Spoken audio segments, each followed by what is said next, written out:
திருப்பூர் மாவட்டம் போலிக்காளையம்பாளையத்தில் செயல்படும் அரசு பள்ளியில் போதிய வகுப்பறை வசதி இல்லாததால் மரத்தடி நிலையில் மாணவர்களை அமர வைத்து ஆசிரியர்கள் பாடம் எடுக்கிறார்கள். இது தொடர்பான கூடுதல் விவரங்களோடு இணைக்கிறார் பாலாஜி. பாலாஜி, என்ன நிலவரம் அங்கு விவரங்களை பதிவு செய்யலாம்? நிச்சயமாக நந்தா. அதாவது திருப்பூர் மாவட்டம் திருப்பூரிலிருந்து தாராபுரம் செல்லக்கூடிய பிரதான சாலையில் அமைந்திருக்கிறது பொல்லிக்காளிப்பாளையம் என்ற ஊராட்சி. இந்த ஊராட்சியில் இருக்கக்கூடிய பிரதான சாலையில் அரசு மேல்நிலைப்பள்ளி மற்றும் தொடக்கப்பள்ளி இரண்டும் ஒரே வளாகத்தில் அமைந்திருக்கிறது. இந்த பள்ளியில் தொடக்கப்பள்ளி மற்றும் மேல்நிலைப்பள்ளி என இரண்டிலும் சேர்த்து 1200க்கும் மேற்பட்ட மாணவ மாணவிகள் பயின்று வரக்கூடிய சூழலில் தற்பொழுது 8 வகுப்பறைகள், அதாவது மேல்நிலைப்பள்ளிக்கு 8 வகுப்பறைகளும் தொடக்கப்பள்ளிக்கு 1 வகுப்பறையும் என 9 வகுப்பறைகள் மட்டுமே செயல்பட்டு வரக்கூடிய காரணத்தினால் 1200க்கும் மேற்பட்ட மாணவர்களை வகுப்பறையில் அமர வைத்து பாடம் எடுக்க முடியாத சூழலுக்கு அந்த ஆசிரியர்கள் தள்ளப்பட்டுள்ளனர். முன்னதாக இந்த பள்ளியில் செயல்பட்டு வந்த பள்ளி வகுப்பறைகள் தற்பொழுது மறுசீரமைப்பு பணிகள் நடைபெற்று வருகிறது. அதாவது இத்தனை நாட்கள் விடுமுறை என்ற நிலையிலும் அந்த பள்ளி கட்டுமான பணிகளை விரைந்து முடிக்காமல் தற்பொழுது இந்த கட்டுமான பணிகள் துவங்கப்பட்டுள்ளதால் மாணவ மாணவிகள் வெளியே அமர்ந்து பயில வேண்டிய ஒரு கட்டாய நிலைக்கு தள்ளப்பட்டிருக்கின்றனர்.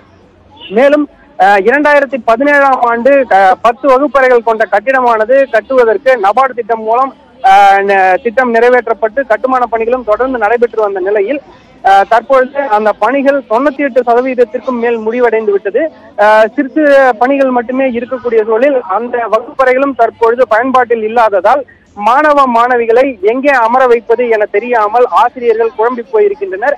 மேலும் மேல்நிலைப் பள்ளியில் 24 செக்ஷன்ஸ், அதாவது வகுப்புகள் இருக்கக்கூடிய சூழலில் ஒவ்வொரு வகுப்பறையிலும் 2 அல்லது 3 வகுப்புகளை ஒன்றாக அமர வைத்து பாடம் எடுக்க வேண்டிய ஒரு சூழ்நிலையிலும் மேலும் மரத்தடி நிழல், கலையரங்க நிழற்கூடம் என மாணவர்களை அமர வைத்து தற்பொழுது ஆசிரியர்கள் தொடர்ந்து பாடம் நடத்தி வருகின்றனர்.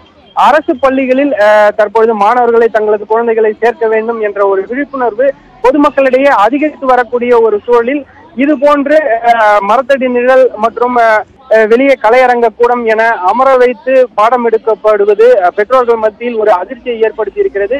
மேலும் பள்ளிகளுக்கான உட்கட்டமைப்பு வசதிகளை அதிகரிக்க வேண்டும் என்ற ஒரு கோரிக்கையும் எழுந்திருக்கிறது. நந்தா,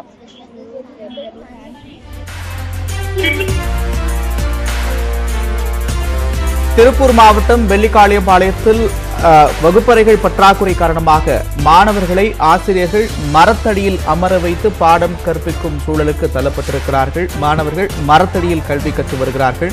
குறிப்பாக தமிழகம் முழுவதும் பழமையான கட்டடங்கள், பாழந்த கட்டடங்கள் குறித்து ஆய்வு செய்து அறிக்கை சமர்ப்பிக்கப்பட்டு புதுப்பிக்கப்படும் என்று தெரிவிக்கப்பட்ட நிலையில் இன்னும் அந்த நிலை முழுமையை அடையாத நிலையை இந்த செய்திகள் காண்பிக்கிறது. விவரங்களை செய்தியாளர் பாலாஜி வழங்க கேட்டும். விவரங்களுக்கு நன்றி பாலாஜி.